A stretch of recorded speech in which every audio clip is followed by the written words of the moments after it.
Micrófono abierto. Muy buenas noches, bienvenidos a otro programa de Micrófono Abierto. En el día de hoy tenemos la visita de un profesor, de un escritor, que viene a contarnos y a presentar su nueva obra. Con nosotros, el profesor Casalla. Mucho gusto y muchas gracias por la invitación también. Bienvenido. Para comenzar, contanos algo que no te conocemos tanto. ¿Quién es Juan Luis Casalla? Un viejo que aburrió gurises durante 40 años. Buena definición. Clases de historia, en forma ininterrumpida, desde los 20 años. Arranqué acá en el liceo número 1, que en aquel entonces era el único que había, ¿no? Ahora hay 4. Y seguí por el interior y tuve 20 años en Montevideo y luego retorné a la patria de origen, pero siempre circulando en torno a la historia. Me ha interesado mucho todo lo que es la historia local, la microhistoria, digamos, ¿no? Lo que está más cercano a nosotros. ¿Docente de? Docente de historia. Docente justamente de historia. Docente de historia. Hice el IPA y después hice una licenciatura en historia también. O sea que estaba jugado sí o sí. Juan, ¿y en qué momento te nace la necesidad de ponerte a escribir? Bueno, buena pregunta. Yo creo que paralelo a la necesidad de enseñar también y de aprender también, porque esto de la docencia es un camino con doble vía, va y viene, ¿no? Uh-huh. Enseñanza, aprendizaje y viceversa. Fue paralelo, siempre me interesó de alguna manera contribuir en algo a formar a otro y a su vez también a recibir la formación desde otro, porque vuelvo a decirte, es un ida y vuelta. Y la escritura no la puedo deslindar de la docencia, porque yo siempre digo que soy un profesor en realidad que escribe. No, yo no me defino como escritor. Uh-huh. Si bien hice una licenciatura y tú me puedes decir, bueno, pero tenés el título yo qué sé, licenciado en historia, pues sí, fenómeno, pero lo que a mí me identifica es la docencia. Y escribo por la necesidad de expresar cosas, que a veces incluso, aunque le parezca mentira, me cuesta expresarlas a veces, verbalmente, uh-huh. Pero sale naturalmente cuando uno escribe. Eduardo Galeano decía que, un escritor que yo admiro mucho, decía que cuando uno escribe, de alguna manera, junta sus pedazos y se escribe a sí mismo. Es escrito, inconscientemente. Uno no busca ninguna intención de egolatría en esto, pero se filtra. Cuando uno escribe, como cuando uno habla, quiera o no, se filtra todo lo que uno es. Si que uno quiere ser o pretender ser genuino o original o por lo menos no mentirse a sí mismo. Uno escribe lo que piensa y lo que siente. Habla de la autenticidad de cada uno también. Sí. Usted sabe que yo, ahora que usted dijo eso, cuando estaba estudiando la licenciatura de historia, a nosotros nos exigían que hiciéramos trabajo de investigación, ¿no? Y 3 docentes evaluaban eso. Y una vez me propuse hacer un trabajo en serio. No era que no me tomara en serio la formación, pero uno trabajando, estudiando, la familia, no es fácil. No es fácil. Poner todas las pilas y dar todo lo que uno puede en tal o cual cosa. Tiene que aprender a repartirse, como todo buen uruguayo, que nació en línea media baja. Pero un día dije, voy a ver si puedo hacer un trabajo que valga la pena realmente, que salga del pasar solamente. Y por fortuna pude hacerlo. Fue evaluado muy bien por esos 3 profesores. Y cuando dije, bueno, esta investigación tiene el crédito de 3 académicos, ¿no? de la universidad. Digo, quizás yo pueda pretender su publicación. Ingenuo de parte mía, ¿no? Y lo primero que me preguntaron fue, ¿para qué público escribía? Nunca se me había planteado esa pregunta. Yo escribía porque sentía que tenía que saber sobre aquello o porque quería expresar algo sobre aquello. Pero nunca lo pensé desde un punto de vista de mercado o mercantilista, diría yo, ¿no? Ujú. O sea, desde una óptica de consumo. No, jamás. Hasta el día de hoy. Incluso los libros que yo he escrito es todo sobre nosotros, sobre lo que somos, como 33inos, como limareños. No lo hago para el gran público, ni tampoco me interesa. O sea, cuando tú me dirás, bueno, pero ¿por qué no reparte gratuitamente los libros? Ojalá pudiera, pero como tienen un costo, Por supuesto. uno lo que aspira es simplemente a sobrevivir y sostener en su vida. Por lo tanto, uno invierte en una publicación porque cree que en una de esas puede aportar algo, quizás no, pero lo hace después. El retorno lo que busca es simplemente recuperar lo que uno invirtió, ¿no? Sin ningún margen de ganancia. Nunca no es mala la palabra, pero a mí cada vez que se asocia con la palabra cultura, con la palabra escritura o libro, o no sé, cuando hablamos del campo de la sensibilidad, me produce cierta urticaria la palabra mercado, la palabra utilidad, la palabra ganancia. No hay por qué prostituir todo. Me parece que está bueno a veces hacer algo porque uno tiene ganas de hacer y transmitir algo porque uno cree que vale la pena transmitirlo, y punto. Eso es muy bueno y habla muy bien de tus creencias y tu ideología de vida, sobre todo, porque no es fácil hacer algo porque te gusta o porque te nace y no pensar en que eso puede tener un rédito económico, verlo como un trabajo simplemente. Pero es cierto que cuando uno le sale con facilidad y puede aportar algo al otro, es bienvenido por todos los lugares. Hablando un poco siguiendo en esta línea de conversación, ¿siempre tuviste interés en la historia? Sobre todo la historia nuestra de Sí, nuestro departamento. porque la historia a mí me parece que tiene una capacidad de síntesis brutal. Uno cuando estudia historia, estudia al hombre, estudia el hombre en sociedad, a través del tiempo.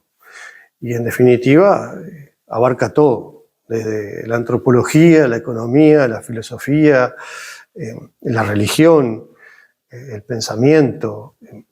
Me parece que es la materia que tiene más capacidad de englobar aspectos diversos. No digo que las otras ciencias no, cada una también en lo suyo, pero creo que uno tiene que saber elegir una base de lanzamiento y después proyectarse a otras ciencias, sociales o no. Y bueno, mi base de lanzamiento fue siempre la historia. Desde la historia, ver al otro. Y verme a mí mismo también. Vuelvo a decir. ¿En qué momento crees que, una duda que me surgió en este momento, sí, por favor, que cualquier acontecimiento pasa a ser historia? Porque no lo que pasó ayer, qué tiempo del pasado tiene que transcurrir para decirse que es historia. Me hace buena pregunta usted. Sí, no, se explica muy bien. Lo que pasa es que me complica la respuesta. Está buena la pregunta. Usted sabe que, si me permite, es una digresión, pero apuntando a la respuesta. No. Acá estamos para conversar y explayarnos libremente. Para mí, digamos que el pasado es presente. La memoria es presente. Uh-huh. En todo caso, yo definiría la memoria como el proceso de darle sentido, no al pasado, sino trabajar con el pasado, pero para darle sentido al presente y desde una perspectiva u horizonte de futuro. No sé si soy claro, sí, ¿no? Es claro. Entonces uno no está yendo hacia atrás por el mero ejercicio de retrospectivo de volver a aquello que ya fue, sino que está trabajando sobre el material que está haciendo, con una triple mirada, hacia la base, hacia el porqué, y hacia el cómo, y luego pensando principalmente en el camino del porvenir. O sea, la historia es eso. Es una historia, la historia es una ciencia que estudia no casualidades, sino causalidades, con la intención de transformar, ser un agente de cambio o confirmar la realidad en la cual uno vive. Esa es la aspiración del que estudia historia, ¿no? Está clarísima la respuesta. Va por ahí. Va por ahí, sí. Es como que... no es fácil, ¿eh? No es fácil sí, entenderla ni llevarla. Porque... No, porque tú sabes que la memoria es media tramposa. Uno siempre dice memoria y ¿qué evoca? Recuerdo. Pero no son solo recuerdos. Son olvido, son secretos, son silencio. Y todo ese ramillete de cosas juegan. Y es lo que usted tiene que intentar gestionar para encontrar, bueno, elementos de juicio que le permitan interpretar mejor su tiempo, su realidad. Y en esa búsqueda de historia, sobre todo centrándonos en 33, ¿qué cosas, escarbando, has podido encontrar interesantes de nuestro departamento? Mucha. Yo siempre le escapo. Ahora los filósofos postmodernos hablan de los no lugares, ¿no? Uh-huh. Y las no cosas. Y se refieren a, por ejemplo, cuando uno dice los no lugares, se refieren, por lo general, a esos lugares de tránsito, efímero, fugace, sin temporalidad, sin carácter, sin historia, sin afectividad, como puede ser un free shop, un shopping center, uh-huh, una terminal de ómnibus. Y las no cosas sería algo similar. Las no cosas serían esos objetos futiles, accesorios, perecederos, que no duran, que no trascienden y que no transmiten nada en términos emocionales o afectivos. Modas, digamos. Sí, perfecto, lo resumió en una palabra. Y a mí, en particular, me gusta transitar por la senda opuesta. O sea, buscar aquellos lugares, aquellos rincones, aquellas historias, aquellos personajes, aquellos individuos, mujeres u hombres, que tienen temporalidad, que tienen carácter, que tienen, digamos, una fuerza afectiva, una fuerza emocional que transmiten cosas y que uno, por el solo hecho de conocerlo o acercarse a tal o cual objeto o tal o cual persona, se humaniza. No sé si soy claro. Sí. Eso, algunos antropólogos le han puesto un nombre. Dicen hablan del arte de habitar. Habitar es eso, es humanizar el paisaje, humanizar lo que nos rodea, darle un espesor no solo simbólico, sino narrativo y afectivo. Y en ese sentido, 33 tiene muchísimo para dar, muchísimo. Desde todo punto de vista, desde la literatura, desde el campo de las letras, del campo de la cultura en general, de la pintura, del arte, del folclore, y de su gente también, y de sus costumbres, tanto en la ciudad como en el interior del departamento. Y me parece que ese ejercicio de humanizar el paisaje, de hacerlo más habitable, más amigable, pasa por contar relatos, pasa por contar historia. Yo qué sé, le pongo un ejemplo bien simple para que en una de esas pueda ser más comprensible, ¿no? Y siendo un lenguaje concreto. Si usted es muy joven, bueno, para mí a mi edad casi todos son más jóvenes, pero no bueno. quería que soy tan joven. Pero, por ejemplo, yo cuando paso, le pongo un caso fortuito, paso por la esquina de Celedonio Roja y Manuel Meléndez, un par de cuadras antes de llegar al obelisco, en la perspectiva que nos encontramos ahora en el Canal 11. Si yo no conociera la esquina esa, que es una esquina redonda por otra parte, no sé si se ha dado cuenta, ¿no? Sí. Que todas las esquinas obviamente son rectilíneas, excepto decir la de la jefatura. Pero si yo no conociera la historia que pasó ahí, yo pasaría por esa esquina totalmente indiferente. No me transmitiría absolutamente nada. Estaría dentro de esa gama que yo le digo de los no lugares, que no trascienden, que no dejan. Eso lo pasa. Pero, por ejemplo, si a mí me cuentan, como me contaron desde chico, narraciones de mi padre, que ahí funcionó un boliche, que muchos de los veteranos, capaz que ahora cuando lo nombre, se pueden dar cuenta. Y los gurises dirán, este viejo se fumó algo por el nombre. Yo le digo que ahí funcionó durante cerca de 40 años. Se fundó por 1931 y creo que dejó de existir por 1972. Funcionó el boliche La Vaca Azul. Y le cuento de dónde salió el nombre. Ese nombre tan raro que mezcla un color con una vaca, en un lenguaje un tanto absurdo, influjo de la época, un tanto surrealista. Y le digo que en ese boliche que estaba regenteado por un personaje entrañable llamado el Rubio Mila, se formó un cuadro de fútbol que se llamó La Vaca Azul, aparte del boliche. Hay una canción. Hay una canción que canta Serno sobre la Vaca Azul. Allí cantó Atahualpa Yupanqui sus coplas. Allí recitó León Felipe en su exilio forzoso, escapando de la Guerra Civil Española y salvando su vida. Recaló ahí en la Vaca Azul como fuente de refugio, como tierra de asilo.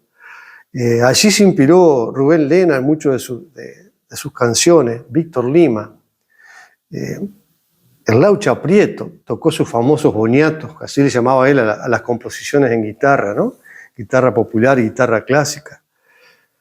Allí convivió un personaje entrañable al cual también se le canta en nuestro folclore musical, el famoso Nico, no sé si ha escuchado hablar de él. Sí. Costeguiní. He escuchado la canción. Escuchó la canción. Y algún relato. Y le cuento que allí pegado vivió Pepe Sacía, una gloria del fútbol nacional y continental. Y un poco, unos metros más adelante, Julio Seda Rosa, uno de los escritores más prolíficos y uno de los que yo más quiero de nuestra sensibilidad profunda, ¿no? De nuestra identidad. Y que supo contar también sus cuentos, otro maestro extraordinario que fue José María Valdía. Yo creo que usted, cuando vuelva a pasar por esa esquina, ya no le va a resultar tan indiferente. No.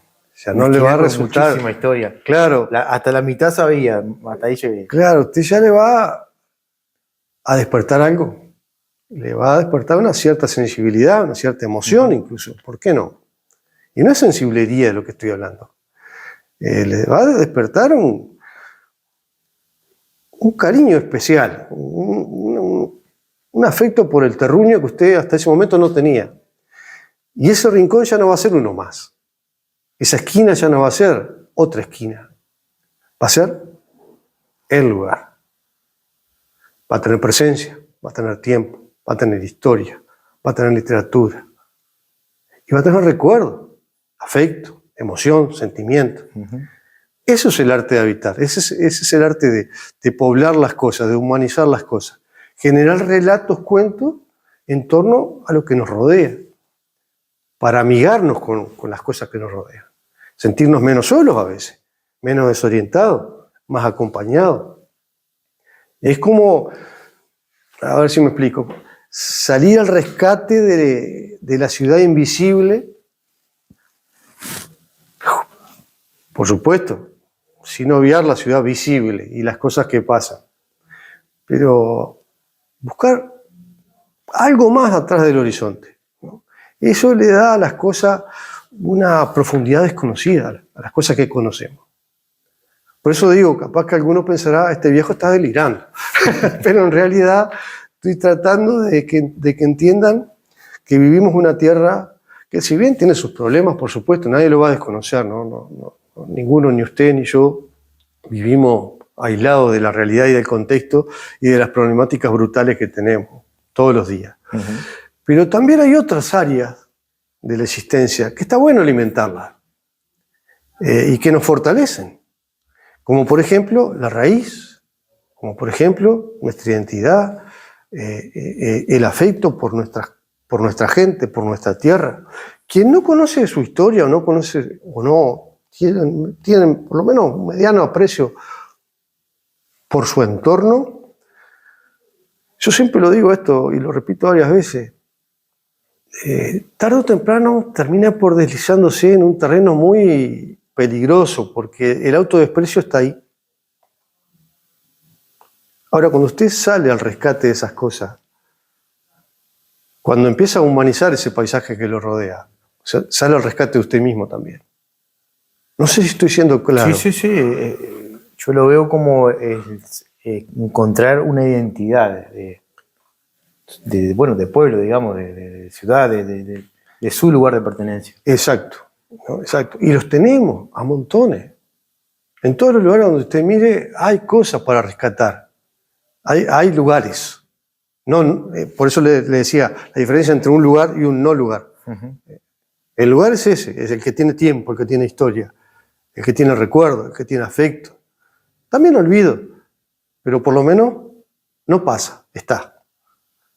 Y cada olimareño debe tener, cada 33ino, sí, una anécdota. Sus esquinas, sus rincones, sus anécdotas, sus relatos. Y está bueno que se transmitan. Usted está fortaleciendo una forma de ser y de estar en el mundo, que no es ni mejor ni peor que otras, pero vale la pena que sea rescatada. Yo, por ejemplo, si le cuento, hay una dimensión invisible que nadie la cuenta, nadie la relata, que es la vida de la cultura montaraz, ¿no? De la gente que vive o desempeña sus oficios en el monte. Carboneros, areneros, monteadores, yuyeros, pescadores. Y tiene una sensibilidad muy por fuera de todo lo que nosotros conocemos. Una percepción de la realidad que la desconocemos. Y está ahí, y es parte de nuestro entorno, y es parte de nuestra cultura. Pero la silenciamos. ¿Por qué? Porque hoy todo gira en torno al tío Sam, ¿no? O sea, si es rentable, vale. Tanto el tiempo como las personas. Y la palabra uso y abuso, consumo, producción, ganancia, son las que definen las reglas de juego, lamentablemente. Y cuando, materialista. Claro, y cuando uno encuentra gente o sensibilidades que se apartan de ese entorno y que apuntan a otro tipo de sensibilidad, se invisibilizan. Pues no le sirve al sistema.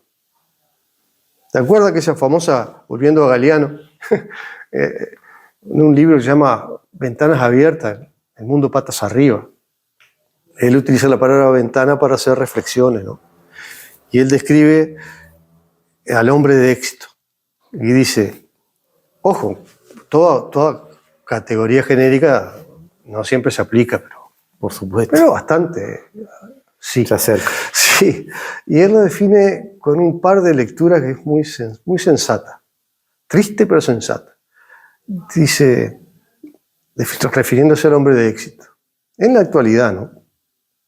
Es aquel hombre que no puede mirar un cuadro sin calcular el precio. Es aquel hombre que no puede mirar la luna sin calcular la distancia. Es aquel hombre que no puede mirar un menú sin calcular las calorías. Es aquel hombre que no puede mirar a una mujer sin calcular el riesgo. Y es aquel hombre que no puede mirar a otro hombre sin calcular la ventaja.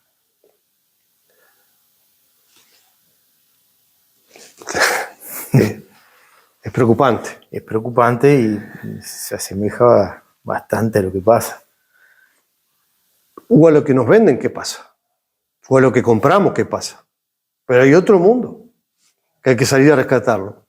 Como esos personajes que yo les decía, perdidos entre los montes, que tienen otra sensibilidad, otra forma de ser, donde la ganancia, el lucro, la explotación y la palabra consumo no existen.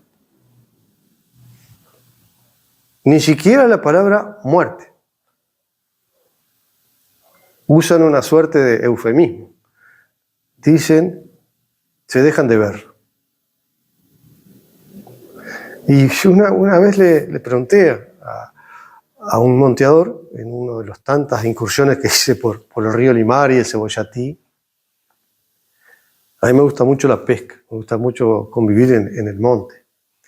Y me acuerdo que apareció un cazador furtivo, calculo yo, y establecimos un diálogo corto, pero él insistía con la palabra cuando, yo qué sé, le pongo, mi abuelo se dejó de ver. Y él dejó de ver, a mí me intrigaba qué era. Y después saqué las conclusiones, y es algo duro, pero real, y que ejemplifica esto de lo que estoy hablando, los valores diferentes. No digo que esté bien, no pongo categoría, hace tiempo que dejé de juzgar. Pero cuando esta gente que vive en simbiosis total con la naturaleza, en un lenguaje asociado al río, al monte, a las crecidas, al frío, al calor, a la arena, no producen en exceso. Consumen la leña, la carne que necesitan estrictamente. Lo esencial para vivir. Ahí va. Son artistas de la supervivencia. Y son conscientes de que cuando envejecen van perdiendo sus habilidades naturales, su fuerza. Y estos hombres toman la decisión de no transformarse en una carga para su familia.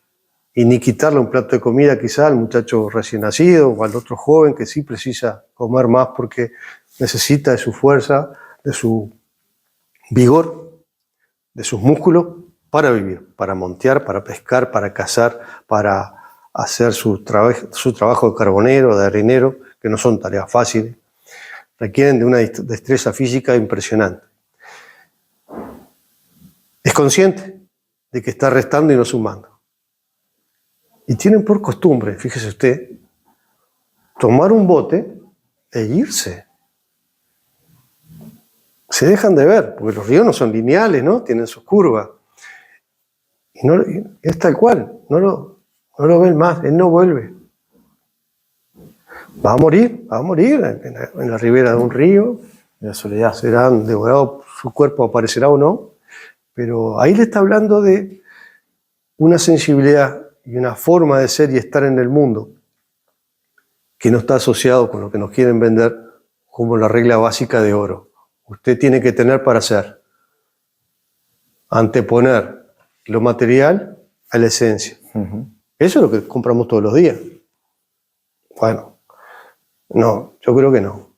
Yo creo que las esencias, lo valioso, lo que define la categoría de un ser humano, va por otro lado muy opuesto a lo que nos venden hoy como la idea de felicidad y de éxito. Esos Montarace lo están mostrando día a día con su entereza y su forma gallarda y valiente de convivir y de vivir con el ambiente, al cual respetan como si fuera uno más. Bueno, ahí hay algo para decir. Este aprendizaje que me estás contando y estas historias de vida son parte de tu búsqueda de la historia nuestra. Sí. Búsqueda, usted lo dijo muy bien. Yo no voy a tener la pretensión de creer que encuentro lo que busco, pero la historia es una búsqueda siempre. Es una búsqueda de lo genuino, de lo auténtico, ¿no? Busca, no quiere decir que uno logre eso. Sí. Uno está viciado, como todo el mundo, en la regla de juego que nos terminan consumiendo a todos, devorando a todos, mal o bien, mayor o menor medida. Pero está bueno poner por lo menos algún margen de resistencia consciente, ¿no? y ver, por eso le decía, algo más de lo que te venden como lo real, ¿no? Y es ahí donde yo me posiciono cuando escribo un libro. Buscar esas otras historias, esas que no se cuentan, esas que no se narran. No, yo no escribo sobre héroes ni sobre grandes hazañas. Son pequeñas cosas y historias de gente que son anónimas, porque su forma de estar y de sentir marcan pautas de vida que van en contra del sistema y por lo tanto afectan muchísimos intereses en juego. No interesa divulgar. ¿A usted no le emociona una maestra que se va a la sierra durante 14 horas y va al lomo de caballo para atender 2 gurisitos? Mi madre lo hizo durante muchos años. Bueno, entonces estoy seguro que lo emociona. Pero a usted, porque lo vivió, que sabe lo que fue el rigor de esa vida, como hijo, Sí. como madre. Me lo recuerda cada vez que puede. Pero qué nobleza. Pero eso no vende hoy. No vende, no. Sin embargo, su madre es una heroína. Su madre es un ejemplo de resistencia, es un ejemplo de resiliencia y un ejemplo de humanidad. Pero claro, de ese mundo, es parte de ese mundo invisible que yo le digo, que hay que salir al rescate. Hablando de esa búsqueda y del nuevo libro, ¿cómo surge la idea de escribir ese libro? En esto. ¿La necesidad de volcar todo esto? ¿Puede ser eso? Sí, porque es un libro la palabra lo dice. Ambulantes de 33. En realidad, es ambulantes en 33. Alguien me ha criticado y me ha dicho, bienvenida a todas las críticas, ¿no? Me dice, bueno, lo que es el lenguaje ciudadano en mi barrio le dicen vagabundo. Bueno, perfecto. Yo no tengo ningún problema con la palabra vagabundo, ¿no? Dicho sea de paso, una palabra que viene del latín vacare, que significa estar vacío o libre, que no corresponde a ninguno de los personajes que estoy narrando. Ni están vacíos ni están libres. Si están en la calle o a la intemperie, no creo que sea por elección propia. Pero de todos modos, para hacerlo más simple, sí hay lo que esa persona se refiere. Hay en este libro historia de vagabundo, de trotacalle, pero no solamente. Aparte de esas historias, también hay visitantes que han venido acá, porque 33 supo ser tierra de asilo, de visitantes ilustres, exiliados españoles, por ejemplo, de la Guerra Civil Española me refiero, ¿no? Del 36 al 39, cuando los republicanos perdieron y ganó el fascismo. Hubo mucha gente que por defender la democracia se tuvo que ir porque si no pagaba con su vida. Y esa gente terminó acá, en 33, muchos de ellos, no viviendo, pero transitando, deambulando, de ahí la palabra ambulante, que anda de un lado al otro. Y me refiero a actrices, por ejemplo, del calado, del calibre de Margarita Sirgu, a poetas como hoy le mencioné, León Felipe, o Nicolás Guillén, o a cantores, ya le mencioné a uno, Atahualpa Yupanqui, que le menciono otro, Horacio Guaraní, que en este caso no eran españoles, ¿no? Pero son toda gente que vino de otros lugares y que terminaron recalando acá. Eso habla de que 33 antes tenía una efervescencia cultural, una filosofía de vida y una forma de estar que es digna de destaque. Yo tengo un amigo veterano ya, vuelvo a decirlo, a mi edad son, bueno, este es más veterano todavía, ¿no? Que siempre me corrige. Yo sé que en el programa anterior suyo hablaron sobre la dictadura. Sí. Porque me lo comentó un amigo, no lo han pasado todavía, ¿no? Lo van a pasar.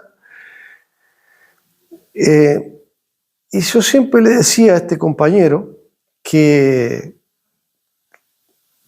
33, qué raro que fuera tan fuerte las embestidas y los ataques contra 33 durante la dictadura. Y él me corregía que no tenía nada de raro. Causa y consecuencia. Me explicaba, me decía que acá en 33 era un foco de producción de masa crítica. Había un gran fermento cultural. Yo qué sé, el teatro experimental, el teatro del pueblo, después apareció la comedia, el cine club. Había una producción, digamos, de pensamiento crítico, que era sumamente, repito esa palabra, que era sumamente peligroso para el sistema.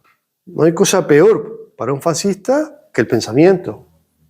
Acuérdese cuando aquel nazi a las órdenes de Hitler decía que cuando le nombraban la palabra cultura manoteaba la pistola. Y no era un gesto casual, cerraba mucho, ¿no?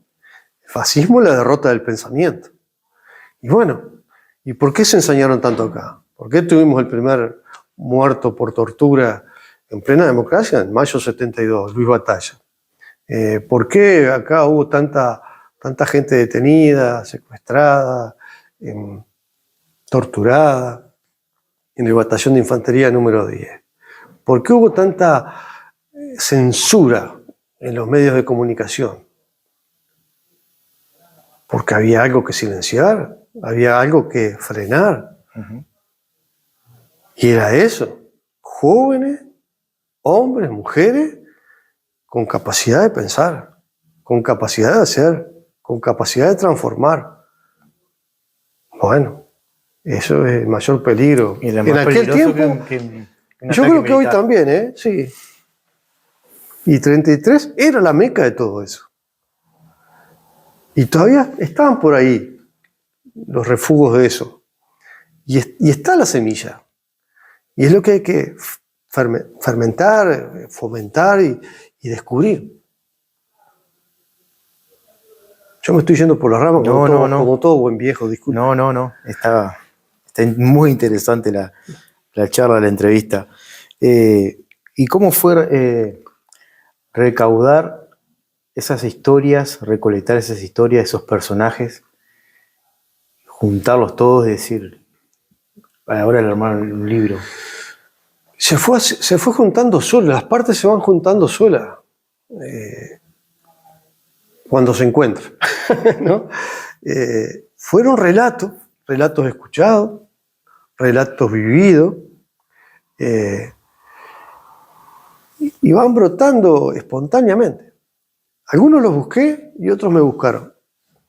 Y así surgieron historias clásicas como la historia del Cabito, Cachango, Pandorga, Lalá, Chichi, personaje icónico del carnaval de antes, sí, ¿no? Sandra. Y luego fueron surgiendo nuevos, Juan Nadie, El Rey del Bosque, Moncholo. Gente que, ojo, yo no escribo nada que no haya pasado. O sea, en una de esas le puedo jugar con algún efecto literario, ¿no?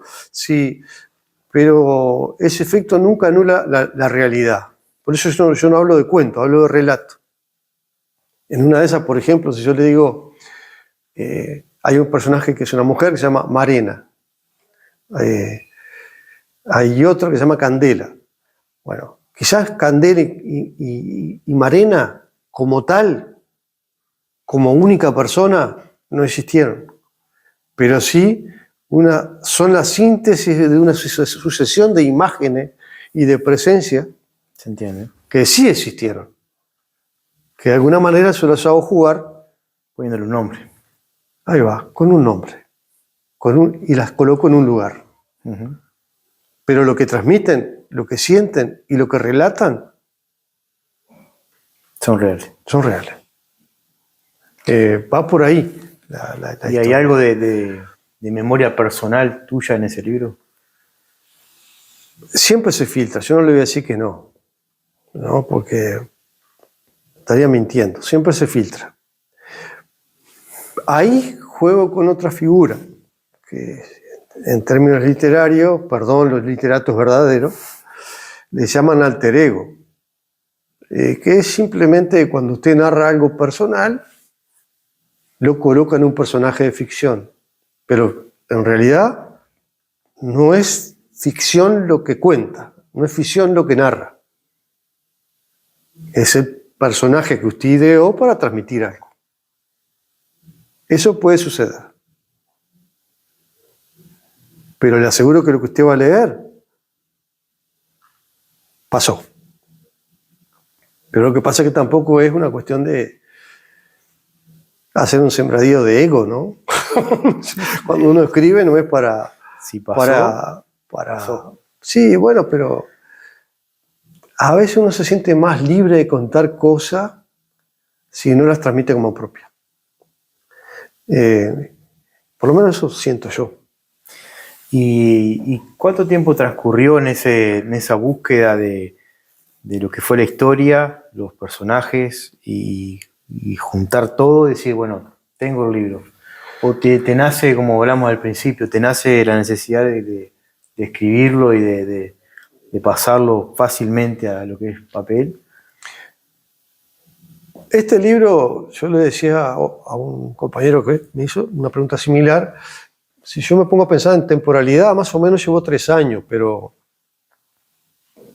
vaya a saber si no más, porque uno va girando con las ideas en la cabeza y luego lo trata de transmitir en una hoja, en un papel, en blanco.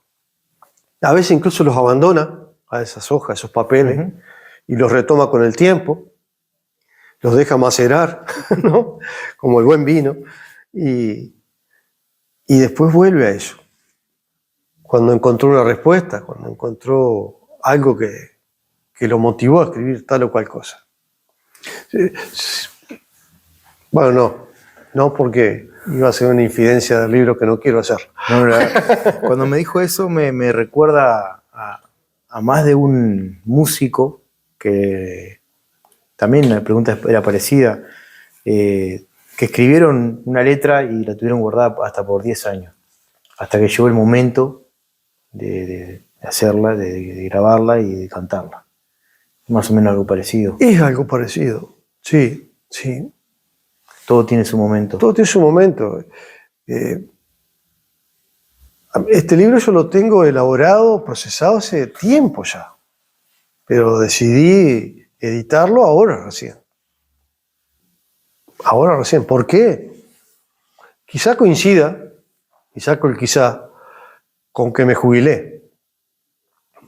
Tiene más tiempo. Sí, pero usted sabe que junto con el tiempo, pregúntale a su madre si no, vienen tantas añoranzas. Y uno no deja de ser quien es porque se jubile. Su madre no deja de ser maestra porque en una de esas hoy ya no ejerce, no lo sé. No ejerce, no sé. Lo va a hacer siempre. Y bueno, en ese tiempo que nace nuevo, cuando uno se jubila, no puede abandonar quién es.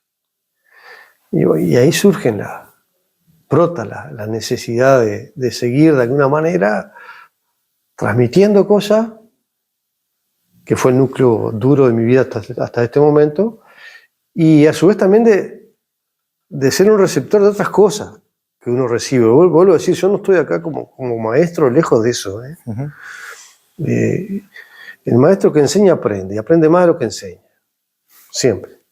Y cuando escribo trato de hacer lo mismo. Trato incluso cuando hay gente que ya escribió algo y lo escribe mejor que yo, no me preocupo en plagiarlo, por supuesto que no, pero en volver a decir lo mismo. Lo reproduzco tal cual. Este libro, Ambulante en 33, tiene mucho de recopilación. Tiene mucho de vivencia, pero también de recopilación, de textos de otros. Que yo quiero que se conozcan, que deseo que se conozcan.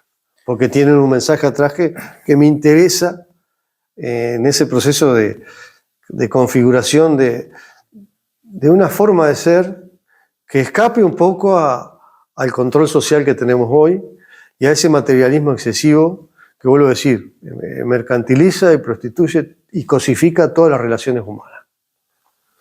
En esa investigación de lo que fue el libro, para realizar el libro, ¿te encontraste con algo que no esperabas, una cosa que no esperabas, un relato, un personaje que te sorprendió gratamente o no? Y Las dos cosas. ¿Te impulsó a ponerlo o a sacarlo de lo que fue el libro? Sí, otra buena pregunta. Sí, de las dos cosas usted sabe. Hay un relato, es duro, pero ya va a forma de homenaje a un viejo amigo. Yo soy, como le dije, un pescador frustrado porque pesco, o mejor dicho, voy a pescar, voy con la intención de pescar y por lo general el resultado es muy magro. Y en esa ida, esa incursión a pescar, ahora en el mar, en la zona ya de la Barra del Chuy, nosotros somos mezcla de Butiá y Pitanga, de mar y río, ¿no? Sí, sí. De monte y palmera. Encontré un personaje que él se autodenominaba el Melena, que vivía entre los médanos y que tenía una forma muy significativa de llamar la atención indicando dónde él estaba. Era una casita construida por él, entre las acacias, cubierta de arena en los alrededores, en un bajo, para evitar las inclemencias del tiempo y la subestada. Pero en la cresta del médano que antecedía su casa de madera, siempre tenía una estrella de 5 puntas, que tiene muchas interpretaciones. Sí. Política, mitológica, y bueno, y de corte romántica también, y astronómica, porque puede aludir hasta una estrella fugaz, hasta, bueno, otra simbología, ¿no? Yo creo que en este hombre se conjugaba todo, todos los lenguajes. Y yo lo conocí pescando. Él tiraba su red, yo pescaba cerca, 2 por 3 lo fui a ayudar, o él me ayudó a mí, y fuimos intercambiando ideas. Y aprendí mucho de él. Y pasó algo similar a esta historia que yo le decía con los Montarace, que se dejan de ver. La última vez que lo vi, era ya un espectro de sí mismo, una sombra de sí mismo. Todavía un poco se le humedecieron los ojos y me dijo, qué suerte que te conozco, Juan. Me llamó la atención la expresión. Después me di cuenta, porque a los 10, 15 minutos ya no era quien era. Estaba perdiendo su sentido, su razón, su cordura. Y él, en los momentos de lucidez, él me decía que él iba a vivir con su ley, con su forma, con su lectura de la vida, mientras se lo permitiera su cuerpo y su cabeza. Y que luego iba a tomar una decisión en el momento que entendiera que esas variables estaban jugando en contra. Y así fue. No lo aplaudo, ni lo critico, simplemente sucedió. Él decidió cortar su vida. Antes de perderse totalmente a sí mismo, él decidió irse. ¿Cómo? Lo decidió él. ¿Cuándo? Lo decidió él. Y ese viejo pescador a mí me emocionó, porque esa última vez que nos vimos, en realidad se estaba despidiendo y yo no me di cuenta. Y decidí escribir un relato sobre él, que se llama, justamente, lleva su nombre, del otro lado del médano, el Melena. Bueno, parece un personaje de ficción cuando usted lee el relato, pero ese hombre existió. Y se cruzó en tu vida. Y se cruzó e influyó en mi vida, aportó cosas. Vuelvo a ese concepto de los no lugares, de las no cosas, también están las no personas, las que están sin estar, las que son imperceptibles, no aportan ni dejan. Alguna vez leí por ahí que hay personas que... No es el caso de Melena, ¿no? Sí, que pueden estar, personas que pueden estar toda la vida al lado tuyo o frecuentándote y no te dejan nada. Y hay personas que con unos pocos minutos te cambian por lo menos alguna percepción de tu vida. Sí. Le cuento otro relato que es un poco más optimista, porque si no va a ser un bajón para usted. Una mujer, amiga, de nombre Candela, un día me contó, mostrándome su jardín, la historia de un malvón. De un malvón. Pero aquella historia reflejaba una sensibilidad diferente. Esta mujer que vive sola, decidió vivir sus últimos años también al lado del mar, caminando, le gusta mucho caminar en el atardecer, en la playa, disfruta de los colores del atardecer. Y mientras me mostraba su jardín, me dijo, ¿te gusta este malvón? Digo, sí, me gusta, digo. Ese color vermellón, rojo intenso, digo, llama la atención en el verde del jardín. Dice, bueno, este tiene una historia muy particular, me cuenta. Digo, ¿qué pasó? Dice, en una de mis caminatas, dice, voy bajando un médano y encuentro un semibasural con chapas, basura, vidrio, objetos que otros tiran, y entre ese basural, planta. Y de pronto casi todas secas, dice, muertas, marchitas, o en proceso de morir. Sin embargo, ese malvón, que hoy lo ves así, florecido, entero, con esa belleza simple pero potente, real, era un simple gajo, un simple tallo, dice, que estaba tirado sobre la arena, y de pronto me detengo para mirar que de los costados, de la parte lateral de ese tallo verde, casi seco, pero todavía con vida, con algo de savia, salían como unos dedos de filigrana, que eran las raíces, ¿no? Que parecían más hilos que raíces, y se querían adherir a la arena para vivir. En aquel lugar inhóspito, pues. Arena, sol, frío en la noche, ausencia de agua, a no ser cuando llueve, siendo abandonado, tirado. Y le quise dar una oportunidad. Lo traje y lo replanté en mi jardín. Usted me dirá, este viejo se pasa de cursi.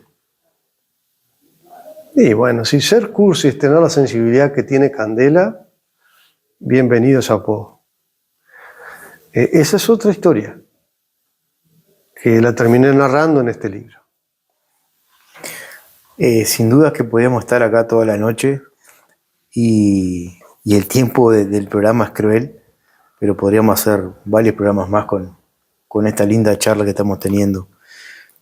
Para ir cerrando, Juan, me gustaría que hagas la invitación a la audiencia de lo que va a ser la presentación del libro, dónde, cuándo, y que le digas a todos los que van a ir ahí, y los que tienen que ir, y los que quieren ir, con qué se van a encontrar ese día. Con todo esto que hablamos, con un gran amigo que fue estudiante, fue alumno mío, que le pedí que lo presentara, Jerónimo Ávila, chiquilín de 20 años, muy talentoso, y con otro gran amigo, un profesor, un colega, que va a cantar, va a hacer la intervención artística, Pablo Graña, integrante del dúo de Tal Palo. Y bueno, estoy invitando a todos los vecinos que quieran acercarse. Ojalá que sea una cosa interactiva y que vayan. Más que nada a conversar y a seguir aprendiendo, intercambiando. En ese proceso que le digo de enseñanza-aprendizaje, de interacción permanente.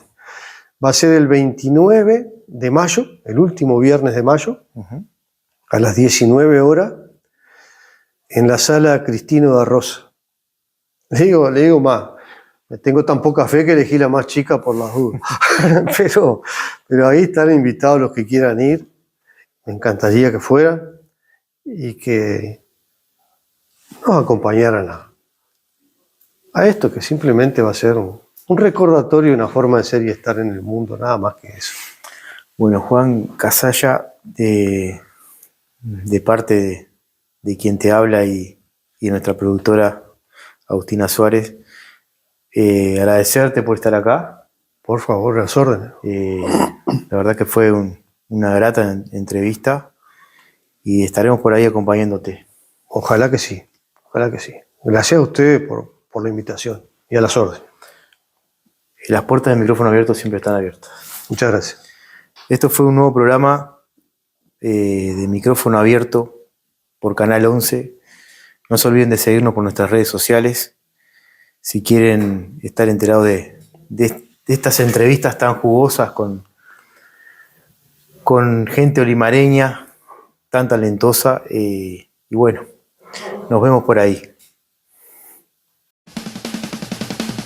Y así cerramos el programa de hoy. Gracias por estar del otro lado. Esto fue Micrófono Abierto. Nos volvemos a encontrar de martes a jueves a las 20 horas por Canal 11.